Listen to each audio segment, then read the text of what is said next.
Hi friends, video watch பண்ணுற நண்பர்கள் எல்லாருக்குமே வணக்கங்க.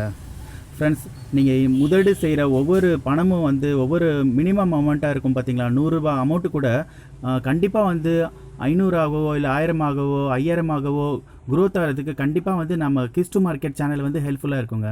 ஓகேங்களா? ஸோ சப்ஸ்கிரைப் பண்ணிக்கோங்க. ஓகேங்களா ஃப்ரெண்ட்ஸ், இன்றைக்கி நம்ம ஒரு நல்ல ஸ்டாக்கை பற்றி பார்க்கலாங்க. அதாவது நல்ல ஒரு இன்வெஸ்ட்மெண்ட்டு, அதாவது முதலீடு ரூபாய் 10,000, காலம் பார்த்திங்கன்னா 7 ஆண்டுகள், லாபம் பார்த்திங்கன்னா 3 லட்ச ரூபா. அதாவது நீங்கள் இன்வெஸ்ட் பண்ண ஒரு 10,000 ரூபா பணம் 7 வருஷத்தில் பார்த்திங்கன்னா 3 லட்ச ரூபாயாக மாறி இருக்கும். அதாவது ஒரு நல்ல ஸ்டாக் நம்ம இன்வெஸ்ட் பண்ணுறோன்னு வச்சுக்கோங்களேன். நல்ல குவாலிட்டியான ஸ்டாக் நம்ம இன்வெஸ்ட் பண்ணுறப்ப அந்த க்ரோத் பார்த்திங்கன்னா ரொம்ப அதிகமாக இருக்குங்க. ஓகேங்களா? அதாவது ஆர்த்தி இண்டஸ்ட்ரீஸ் லிமிடெட் கெமிக்கல் செக்டரை சேர்ந்ததுங்க. அதாவது 1200 ரூபாயில் இன்றைக்கி ப்ரைஸ் இருக்குது. ஓகேங்களா? இந்த ஸ்டாக் பார்த்திங்கன்னா கடந்த ஒரு 7 வருஷம் முன்னாடி பார்த்திங்கன்னா வெறும் 35 ரூபா 40 ரூபா தான் இந்த ஸ்டாக் ப்ரைஸே இருந்திருக்கு. இன்றைக்கி ப்ரைஸ் பார்த்திங்கன்னா 1200 ரூபா மேலே இருக்குது. ஓகேங்களா? அதாவது கடந்த 2000 பார்த்திங்கன்னா வெறும் 2 ரூபா 3 ரூபா 4 ரூபா அந்த ப்ரைஸில் ட்ரேட் ஆன ஸ்டாக்கு. ஓகேங்களா? அதாவது பொறுமை கடலிலும் பெரியதுன்னு சொல்லுவாங்க பார்த்தீங்களா.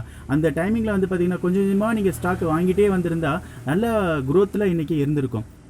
அதாவது வெறும் 10,000 ரூபா இந்த நேரத்தில் இந்த ஸ்டாக் வாங்கியிருந்தாங்கன்னு வச்சுக்கோங்களேன். 2013 அந்த ஸ்டாக் நம்ம வெறும் 10,000 ரூபாய்க்கு நாம் வாங்கியிருந்தோம்னா அந்த ஸ்டாக்கோட வேல்யூ பார்த்திங்கன்னா இன்றைக்கி பார்த்திங்கன்னா 3 லட்ச ரூபா மேலே இருக்கும். அதாவது நீங்கள் 4 லட்ச ரூபாய்க்கு இந்த ஸ்டாக் வாங்கியிருந்தீங்கன்னா நீங்கள் ஒரு கோடீஸ்வரராகவே இருக்கலாம். ஓகேங்களா?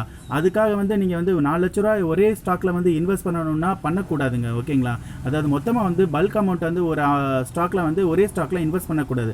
ஸ்மால் இன்வெஸ்டர்ஸ் கண்டிப்பாக இந்த தவறை பண்ணக்கூடாது. ஓகேங்களா? மினிமம் அமௌண்ட் இன்வெஸ்ட் பண்ணால் போதுங்க. இந்த மாதிரி நல்ல குவாலிட்டியான ஸ்டாக் நிறையா இருக்குது. ஓகேங்களா? நீங்கள் சார்ட்டை பார்த்தா உங்களுக்கு தெரியும்.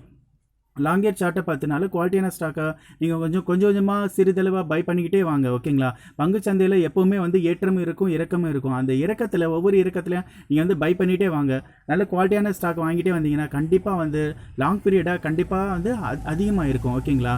இந்த அளவு பார்த்திங்கன்னா இன்வெஸ்ட்மெண்ட் இந்த அளவு அதாவது ப்ராஃபிட் பார்த்திங்கன்னா வேறு எந்த இன்வெஸ்ட்மெண்ட்லேயும் கிடைக்காதுங்க. அதாவது பிஸ்னஸில் கிடைக்கும். ஓகேங்களா? பிஸ்னஸில் கண்டிப்பாக கிடைக்கிறதுக்கு வாய்ப்புகள் இருக்குது.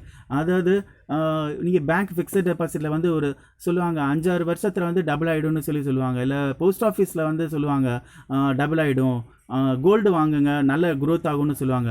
ஆனால் அது எல்லாமே நீங்கள் 10,000 ரூபா முதலீடு செஞ்சுருந்தீங்கன்னு வச்சுக்கோங்களேன். அது எவ்வளோ அதிகமாக இருக்குன்னா 20,000மோ 25,000மோ மேக்ஸிமம் 30,000 மேலே அதிகமாகிறதுக்கு வாய்ப்புகள் இல்லை. ஆனால் இதே இந்த நல்ல குவாலிட்டியான ஸ்டாக் நீங்கள் 1000 ரூபா முதலீடு செஞ்சுருந்தீங்கன்னா கூட 30,000 மாறி இருக்கும். ஓகேங்களா? இதில் நான் டிவிடெண்டை கால்குலேட் பண்ணவே இல்லை. ஓகேங்களா ஃப்ரெண்ட்ஸ்? இந்த மாதிரி நல்ல குவாலிட்டியான ஸ்டாக் இன்வெஸ்ட் பண்ணுங்கள். இல்லை நீங்கள் கமெண்ட் பாக்ஸில் நீங்கள் கமெண்ட் பண்ணுங்கள் எந்த இன்வெஸ்ட்மெண்ட்டில் நல்ல லாபம் கிடைக்கணும் சொல்லி. அதாவது உங்களுக்கு தெரியும் இல்லையா? ஏன்னா தெரிந்தது கையளவு தெரியாதது உலகளவுன்னு சொல்லுவாங்க. ஏன்னா எனக்கு கூட தெரியாமல் இருக்கலாம். நானும் தெரிஞ்சுக்கிறேன் எந்த இன்வெஸ்ட்மெண்ட்டில் நல்ல க்ரோத் இதை விட அதிகமாக கிடைக்கணும்னு சொல்லி கமெண்ட் பாக்ஸில் கமெண்ட் பண்ணுங்கள் ஃப்ரெண்ட்ஸ். ஓகேங்களா ஃப்ரெண்ட்ஸ்? நம்ம சேனலை சப்ஸ்கிரைப் பண்ணலைன்னா சப்ஸ்கிரைப் பண்ணிக்கோங்க. Thank you.